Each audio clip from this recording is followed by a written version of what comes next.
नमस्कार, मैं शिवानी। बिहारी न्यूज में आपका स्वागत है। खबरों की ओर बढ़ने से पहले एक नजर डालते हैं आज की सुर्खियों पर।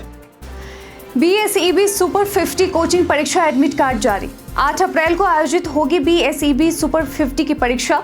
जेईई मेन 2025 के सेशन 1 में छात्रों ने किया बेहतरीन प्रदर्शन। केंद्रीय मंत्री किरेन रिजिजू ने पेश किया वक्फ संशोधन बिल। वक्फ संशोधन बिल पर लोकसभा में विपक्ष का जोरदार हंगामा। कांग्रेस ने वक्फ बिल को जल्दी पेश करने पर उठाया सवाल। स्कूली बच्चों के परिवहन पर 1 हफ्ते की मोहलत। यातायात पुलिस ने ड्राइवरों को दी मोहलत। ऑटो ई रिक्शा ड्राइवरों को नियम पालन के लिए 1 हफ्ते की राहत। बीसीई-सीईबी ने जारी किया डिप्लोमा प्रवेश परीक्षा नोटिफिकेशन। बिहार डिप्लोमा प्रवेश परीक्षा के लिए आज से आवेदन शुरू। 30 अप्रैल 2025 तक कर सकते हैं आवेदन। श्रेयस अय्यर ने तोड़ा धोनी का रिकॉर्ड। अय्यर की कप्तानी में पंजाब की लगातार दूसरी जीत। धोनी का रिकॉर्ड तोड़ लगातार 8 जीत दर्ज करने वाले कप्तान बने अय्यर। अब चलिए बढ़ते हैं शाम तक की बड़ी खबरों के विस्तार से। 8 अप्रैल को होगी बीएसईबी सुपर 50 की प्रवेश परीक्षा। जी हां, बिहार बोर्ड ने फ्री जेईई मेन और NEET coaching program BSEB super 50 की प्रवेश परीक्षा के एडमिट कार्ड जारी कर दिए हैं। जिन छात्रों ने आवेदन किया है वे coaching.biharboardonline.com पर जाकर एडमिट कार्ड डाउनलोड कर सकते हैं। प्रवेश परीक्षा 8 अप्रैल 2025 को होगी और इस कोचिंग प्रोग्राम में छात्रों को 1000 रुपए की मासिक स्कॉलरशिप, मुफ्त अध्ययन सामग्री और डिजिटल क्लासरूम की सुविधा मिलेगी। पहले बैच के छात्रों ने जेईई मेन 2025 के सेशन 1 में बेहतरीन प्रदर्शन किया, जिसमें 99 परसेंटाइल से अधिक प्राप्त करने वाले छात्रों की संख्या बढ़ी है। केवल गिरफ्तारी नहीं, अब अपराधियों की कमर तोड़ेगी पुलिस। जी हां, बिहार पुलिस ने अपराधियों पर जीरो टॉलरेंस की नीति लागू की है, जिसमें एडीजी कुंदन कृष्णन ने अपराधियों को कड़ी चेतावनी दी है। उन्होंने कहा कि पुलिस अब केवल अपराधियों की गिरफ्तारी नहीं करेगी बल्कि उनकी कमर तोड़ने का काम करेगी। एडीजी ने यह भी कहा कि अपराधियों के लिए जेल में अब कोई सुरक्षित स्थान नहीं रहेगा और जेल से बाहर अपराध करने वाले अपराधी पुलिस के आगे पनाह मांगेंगे। कुंदन कृष्णन ने यह भी बताया कि कुख्यात अपराधियों और माफियाओं की संपत्तियों को जब्त किया जाएगा और हाईटेक जेलों के निर्माण का प्रस्ताव केंद्र को भेजा गया है, जहां मुलाकाती भी कड़ी सुरक्षा प्रक्रियाओं से गुजरेंगे। बिहार में बिजली कंपनियों ने 4000 पदों पर बहाली का निर्णय लिया। जी हां, बिहार में बिजली वितरण कंपनियों ने अगले 3 वर्षों में कुल 4000 पदों पर बहाली का निर्णय लिया है। इसमें south Bihar power distribution company limited में 2200 और north Bihar power distribution company limited में 1800 पदों पर भर्ती होगी और इस वित्तीय वर्ष 2025-26 में ही लगभग 2500 पदों पर बहाली की जाएगी। इसके बाद कंपनी में कर्मियों की संख्या 13000 से अधिक हो जाएगी। बढ़ते बिजली उपभोक्ताओं की संख्या और उनकी मांग को ध्यान में रखते हुए यह निर्णय लिया गया है ताकि गुणवत्तापूर्ण बिजली आपूर्ति सुनिश्चित की जा सके। इंजीनियरों सहित अन्य पदों पर भी भर्ती की जाएगी। अंचल निरीक्षण के लिए अधिकारियों के रोस्टर तैयार करने के निर्देश। बिहार सरकार ने सभी जिलाधिकारियों को अपने अपने जिलों में अंचल कार्यालयों के निरीक्षण के लिए अधिकारियों का एक रोस्टर तैयार करने का निर्देश दिया है। एडीएम, एसडीएम और डीसीएलआर को क्रमशः निरीक्षण की जिम्मेदारी सौंपी जाएगी और यह कदम दाखिल खारिज, परिमार्जन और अन्य राज्यों से कार्यों में तेजी लाने के लिए उठाया गया है, जिससे जमाबंदी में गड़बड़ी की शिकायतों को शीघ्र निपटाया जा सके। अधिकारियों को दाखिल खारिज मामलों की स्थिति की समीक्षा करनी होगी और समय सीमा के भीतर निपटारा नहीं करने पर विभागीय कार्रवाई की जाएगी। जिलाधिकारियों को अपनी प्रगति रिपोर्ट नियमित रूप से उच्च अधिकारियों को प्रस्तुत करनी होगी। ऑटो और ई रिक्शा ड्राइवर को मिली 1 हफ्ते की राहत। मोटर वाहन अधिनियम के तहत तिपहिया वाहनों जैसे ऑटो और ई रिक्शा पर स्कूली बच्चों का परिवहन गैर कानूनी है, लेकिन 1 अप्रैल से इस कानून को लागू किया गया था। हालांकि ड्राइवरों और अभिभावकों में जागरूकता की कमी के कारण यातायात पुलिस ने ऑटो और ई रिक्शा के प्रतिनिधियों के साथ बैठक की। 1 हफ्ते की मोहलत दी गई है ताकि वे बच्चों को स्कूल लाने ले जाने से संबंधित नियमों का पालन कर सके। इसके बाद कार्रवाई की जाएगी, जिसमें जुर्माना और वाहन जब्ती भी शामिल हो सकती है। हालांकि अभिभावक अब भी इस बदलाव को सहजता से स्वीकार नहीं कर पा रहे हैं। बिहार के गेंदबाजों के लिए बड़ा मौका। बिहार क्रिकेट एसोसिएशन बीसीए ने बिहार के उभरते गेंदबाजों के लिए ओपन टैलेंट हंट प्रोग्राम शुरू किया है। यह कार्यक्रम पटना के मोइनुल हक स्टेडियम में आयोजित होगा, जहां 16 से 25 वर्ष तक के तेज और स्पिन गेंदबाज अपनी प्रतिभा दिखा सकेंगे। चयन प्रक्रिया में पहले स्थानीय कोच और चयनकर्ता खिलाड़ियों का चयन करेंगे और फिर अंतर्राष्ट्रीय खिलाड़ियों की मदद से टॉप 10 तेज और स्पिन गेंदबाजों को चुना जाएगा। चयनित खिलाड़ियों को राज्य की टीम के साथ ट्रेनिंग और आगामी मैचों में खेलने का मौका मिलेगा और इस योजना का उद्देश्य बिहार से आईपीएल जैसे बड़े मंचों पर गेंदबाजों को भेजना है। बिहार डिप्लोमा प्रवेश परीक्षा 2025 के लिए आज से करें आवेदन। BCECEB ने 2025 के लिए डिप्लोमा सर्टिफिकेट प्रवेश प्रतियोगिता परीक्षा DCECE का नोटिफिकेशन जारी किया है और यह परीक्षा पॉलिटेक्निक, इंजीनियरिंग, पैरामेडिकल जो कि माध्यमिक और इंटर स्तरीय कोर्सेज में दाखिले के लिए आयोजित की जाएगी। आवेदन 2 अप्रैल यानी आज से शुरू हो गए हैं और अंतिम तिथि 30 अप्रैल 2025 है। पॉलिटेक्निक, इंजीनियरिंग के लिए आयु सीमा नहीं है, जबकि पैरामेडिकल कोर्सेज के लिए आयु सीमा अलग अलग है। आवेदन शुल्क एकल कोर्स समूह के लिए सामान्य श्रेणी में 750 रुपए, 2 कोर्स समूह के लिए 850 रुपए और 3 समूह के लिए 950 रुपए शुल्क रखा गया है। हालांकि विस्तृत जानकारी के लिए आप इसके आधिकारिक वेबसाइट पर एक बार जरूर विजिट करें।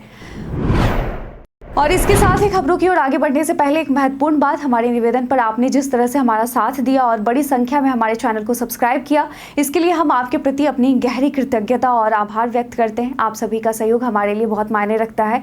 यदि आपने अभी तक हमारे चैनल को सब्सक्राइब नहीं किया तो कृपया इसे सब्सक्राइब करें और बेल आइकन दबाना ना भूलें ताकि आपको वीडियो का नोटिफिकेशन मिलता रहे। आपका साथ हमारे लिए बहुत महत्वपूर्ण है और हम चाहते हैं कि इस सफर में हम सब एक साथ आगे बढ़ें। महावीर मंदिर में प्रसाद पाना हुआ महंगा। जहां महंगाई की मार अब मंदिरों तक पहुंच चुकी है, पटना के महावीर मंदिर ने 1 अप्रैल से पूजा पाठ और प्रसाद की कीमतें बढ़ा दी हैं। नैवेद्यम लड्डू की कीमत 30 रुपए प्रति किलो बढ़कर प्लास्टिक पैक में 380 रुपए और कार्टन पैक में 360 रुपए हो गई है। रुद्राभिषेक की फीस 5100 रुपए से बढ़कर 5610 रुपए, सत्यनारायण पूजा की 1100 से बढ़कर 1201 रुपए और हनुमत पूजा की 2100 रुपए से बढ़कर 2310 रुपए हो गई है। और मंदिर प्रबंधन ने दाम बढ़ाने का कारण घी, चीनी और बेसन की बढ़ती कीमतें बताई। इससे गरीब भक्तों में चिंता जताई जा रही है।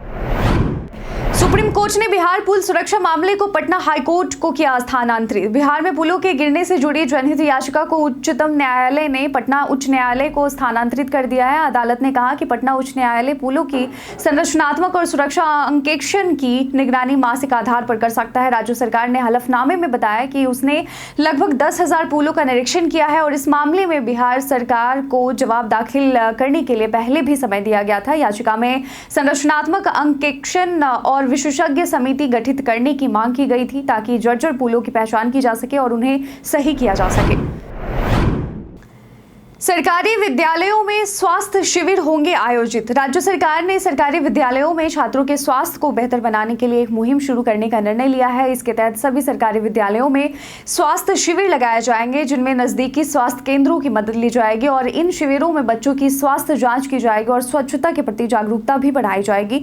शिक्षा मंत्री सुनील कुमार ने विभागीय अधिकारियों को इस कार्य के लिए योजना तैयार करने का निर्देश दिया है। इसके अलावा विद्यालयों में शुद्ध पेयजल की आपूर्ति सुनिश्चित करने, सफाई की आदतें बच्चों में डालने और मध्याह्न भोजन योजना की निगरानी की जाएगी। कुल मिलाकर 78,000 विद्यालयों में यह कार्यक्रम लागू होगा।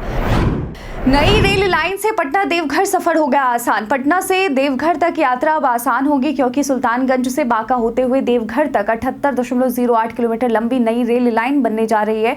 290 करोड़ रुपए की लागत से बनने वाली यह रेल लाइन बिहार और झारखंड के बीच कनेक्टिविटी को मजबूत करेगी। इससे पटना, भागलपुर, मुंगेर, खगड़िया और बांका के लोग आसानी से देवघर पहुंच सकेंगे और यह परियोजना न सिर्फ श्रद्धालुओं के लिए राहत लाएगी बल्कि आम यात्रियों के लिए भी यात्रा को सुविधाजनक बनाएगी। इस रेल लाइन से यात्रा का समय घटेगा और भीड़ कम होगी, खासकर श्रावणी मेले के दौरान।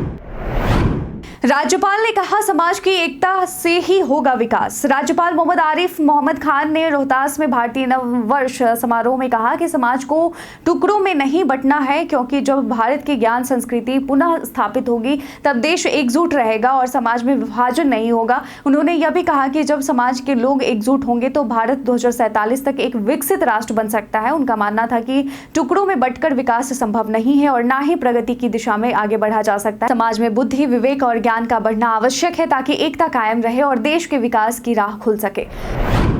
वक्फ संशोधन विधेयक पर लोकसभा में हंगामा। लोकसभा में वक्फ संशोधन विधेयक 2024 पर चर्चा शुरू हो गई। केंद्रीय मंत्री किरेन रिजिजू ने इसे पेश किया जिसमें वक्फ संपत्तियों से संबंधित कई प्रावधानों में बदलाव किए गए हैं। कांग्रेस सांसद केसी वेणुगोपाल ने सरकार पर बिल को जल्दबाजी से पास कराने का आरोप लगाया और कहा कि सांसदों को इस पर पर्याप्त चर्चा और संशोधन का मौका नहीं मिला। उन्होंने यह भी टिप्पणी की कि सरकार बिना उचित विचार विमर्श के इसे आगे बढ़ा रही है और यह बिल वक्फ अधिनियम 1995 में किए गए पहले संशोधन का हिस्सा है और 2013 में भी यूपीए सरकार के समय इसमें बदलाव किए गए थे। इस मुद्दे पर बहस अभी भी जारी है। कांग्रेस ने बिहार में 40 जिलाध्यक्षों की नियुक्ति की। बिहार में विधानसभा चुनाव से पहले कांग्रेस पार्टी में बड़ा फेरबदल हुआ है। अखिल भारतीय कांग्रेस कमेटी ने मंगलवार रात यानी बीते दिन रात को बिहार के सभी 40 सांगठनिक जिलों के नए अध्यक्ष और कार्यकारी अध्यक्षों की नियुक्ति की। एआईसीसी महासचिव केसी वेणुगोपाल ने 58 जिलाध्यक्ष और कार्यकारी अध्यक्षों की सूची जारी की और इस बदलाव में गया और कटिहार में 2-2 कार्यकारी अध्यक्ष बनाए गए हैं। पटना के विभिन्न क्षेत्रों में भी नए जिलाध्यक्ष और कार्यकारी अध्यक्ष नियुक्त किए गए हैं। इन नियुक्तियों के साथ कांग्रेस पार्टी ने अपनी संगठनात्मक संरचना को मजबूत करने का प्रयास किया है।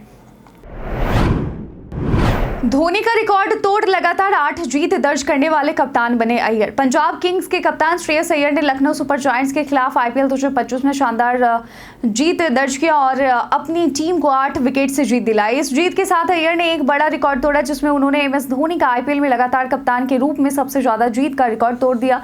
अय्यर की यह लगातार 8वीं जीत थी, जिसमें 6 जीत केकेआर और 2 जीत पंजाब के लिए शामिल है। और इस उपलब्धि के साथ अय्यर ने शेन वॉर्न के रिकॉर्ड को भी बराबर किया, जो कि धोनी का रिकॉर्ड 7 जीत के साथ था।